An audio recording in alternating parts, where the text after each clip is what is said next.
നമുക്ക് തൃശ്ശൂരിലേക്ക് പോകാം. അവിടെയും റെഡ് അലേർട്ടാണ്. നടരാജ് പരശുരാം വിവരങ്ങൾ നൽകും. നടരാജ്, അതിരപ്പള്ളി, വാഴച്ചാൽ വിനോദസഞ്ചാര കേന്ദ്രങ്ങളൊക്കെ അടച്ചിരിക്കുന്നു.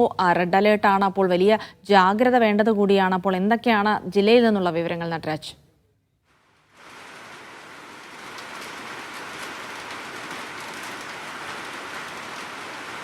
Jilsy, good morning. തൃശ്ശൂർ ജില്ലയിൽ ഇന്ന് റെഡ് അലർട്ടാണ്. ജില്ലയിൽ പല ഭാഗങ്ങളിലും നല്ല രീതിയിൽ മഴ പെയ്യുന്നുണ്ട്. ഞാനിപ്പോൾ നിൽക്കുന്നത് തൃശ്ശൂർ നഗരത്തിലാണ്. ഈ ഭാഗത്തിലും നല്ല മഴയാണ് പെയ്യുന്നത്. ഇതുപോലെ തന്നെ ചാലക്കുടി ഉൾപ്പെടെയുള്ള പ്രദേശങ്ങൾ, അതിരപ്പള്ളി, വാഴച്ചാൽ ഉൾപ്പെടെയുള്ള മേഖലകളിലും മഴ പെയ്യുന്നുണ്ട്.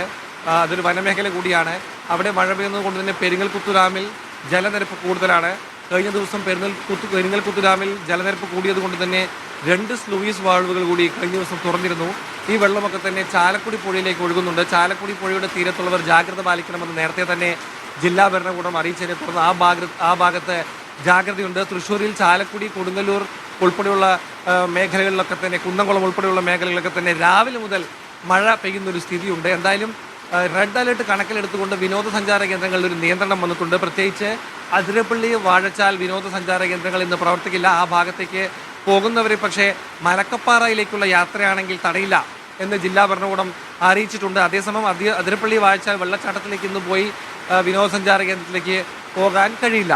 അത്തരത്തിലുള്ള അറിയിപ്പ് വന്നിട്ടുണ്ട്. കഴിഞ്ഞ ദിവസം അതിരപ്പള്ളി മേഖലയിൽ നല്ല രീതിയിൽ മഴ പെയ്തിരുന്നു. ആ മഴ ഇന്ന് രാവിലെയും തുടരുകയാണ്. എന്തായാലും നല്ല ജാഗ്രത ജില്ലാ ഭരണകൂടവും ദുരന്ത നിവാരണ അതോറിറ്റിയും ഒക്കെ തന്നെ സ്വീകരിച്ചിട്ടുണ്ട്. മറ്റ് ഭാഗങ്ങളിലും മഴ തുടരുകയാണ്.